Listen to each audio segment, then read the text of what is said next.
Everyone, welcome to my channel. आज हम discuss करेंगे फिज़िक्स का topic zeroth law of thermodynamics. कल हमने कुछ डेफिनेशन जो है वो अंडरस्टैंड की थी। आज हम करेंगे ज़ीरोथ लॉ ऑफ थर्मोडायनेमिक्स।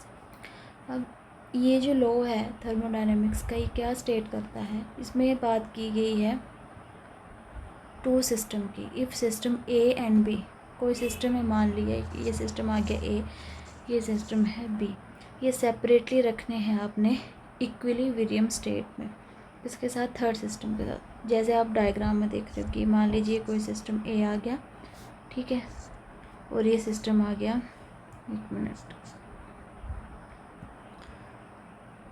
ये है आपका सिस्टम ए, ये है आपका सिस्टम बी, लेकिन इक्विलिब्रियम मीन्स सेम प्रोपोर्शन में आपने सिस्टम सी के साथ रखना है, ठीक है।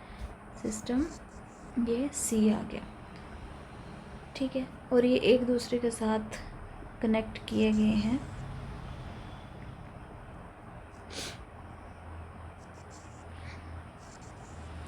अब सेम प्रोपोर्शन में है, ठीक है, एक दूसरे के साथ क्या है ये मतलब ए एंड बी तो क्या है, ये सेपरेट है, ठीक है। ए एंड बी जो दो सिस्टम वो सेपरेट हैं with respect to third system C के साथ। देन ए एंड बी आपके आ जाएंगे thermal equilibrium with each other, ठीक है। और ज़ीरोथ लॉ ऑफ थर्मोडायनेमिक्स ये कहता है कि कंसेप्ट ऑफ टेम्परेचर के ऊपर ये उसकी मतलब इंट्रोड्यूस करवाता है कि टेम्परेचर का क्या मेन रोल होता है इस लॉ ऑफ थर्मोडायनेमिक्स में। अब टू सिस्टम जो हैं, अब हम उन्हें थर्मल इक्विलिब्रियम में तभी बोलेंगे अगर उनका टेम्परेचर क्या होगा, सेम होगा। The zeroth law of thermodynamics introduces the concept of temperature and two system, या आप ऑब्जेक्ट बोल सकते हो, वो थर्मल इक्विलिब्रियम में तभी होंगे अगर उनका टेम्परेचर क्या होना चाहिए, सेम होना चाहिए। अगर टेम्परेचर सेम है तो दो सिस्टम जो है वो थर्मल इक्विलिब्रियम स्टेट में माने जाएंगे। अब टेम्परेचर क्या रोल प्ले करता है? अगर कोई जैसे कंडक्टर मीन्स जहाँ से करंट जो पास करता है, इंसुलेटर जहाँ से करंट पास नहीं करता। अब ये सेंटर में क्या है, ये रोड जैसा दिख रहा है, ये क्या है, इंसुलेटर। यहाँ पे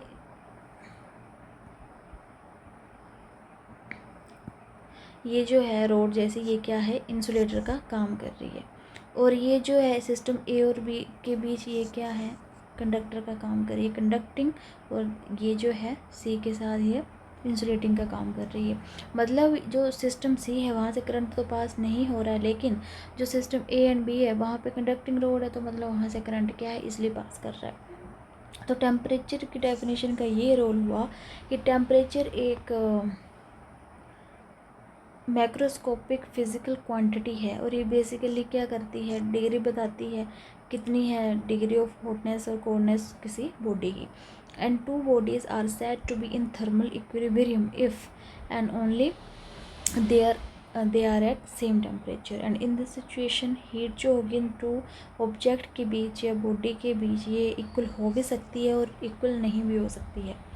एंड जो नेचुरल फ्लो होता है हीट का, वो हमेशा कहाँ से स्टार्ट होता है, हाई टेम्परेचर से लो टेम्परेचर, मतलब हाई टेम्परेचर से आपका लो टेम्परेचर के बीच होता है।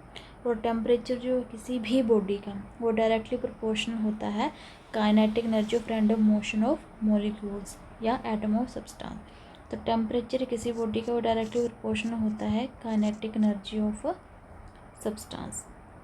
तो ये बताया गया था डायग्राम में कि सिस्टम ए और बी अगर कंडक्टिंग कर रहे हैं तो उनका टेम्परेचर या तो सेम होगा या मे बी सेम नहीं हो सकता, लेकिन सिस्टम सी क्या यहाँ पे इंसुलेटिंग बताया।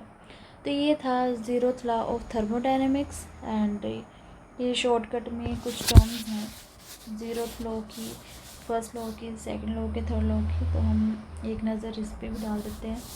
तो ज़ीरोथ लॉ अभी हमने देखा कि ये एक थर्मल इक्विलिब्रियम होता है विद, अब देखो इसमें डायग्राम बताया है, ए ऑब्जेक्ट है, बी है एंड सी है। इसमें ए जो है बोलते हैं थर्मल इक्विलिब्रियम, मतलब यहाँ पे टेम्परेचर जो आपका सेम है, लेकिन ए किसके साथ है, थर्मल इक्विलिब्रियम बी के साथ। और बी किसके साथ है, बी जो है वो सी के साथ। देन ए किसके साथ होगा, सी के साथ।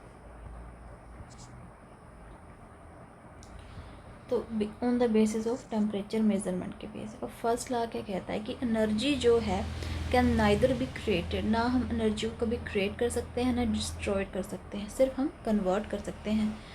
ठीक है, कन्वर्ट मतलब एक स्टेट से दूसरे स्टेट में चेंज करना। तो ये है फर्स्ट लॉ कि energy can neither be created nor destroyed, only can be converted. And यहाँ पे जो है एक इक्वेशन है कि डेल क्यू जो है equals to del U plus W. ये जो एक्सप्रेशन है, डेरिवेशन है, हम आगे सॉल्व करेंगे। फ़िलहाल जस्ट एज ए डेफिनेशन के तौर पे हम देख रहे हैं कि हीट सप्लाई किसके इक्वल होता है, क्या वो किसको रिप्रेजेंट कर रहा है, हीट को। यू जो है वो इंटरनल एनर्जी को, W work done. And second law क्या कहता है कि हीट फ्लो करती है नेचुरल, लेकिन कहाँ से, फ्रॉम हॉट टू कोल्ड।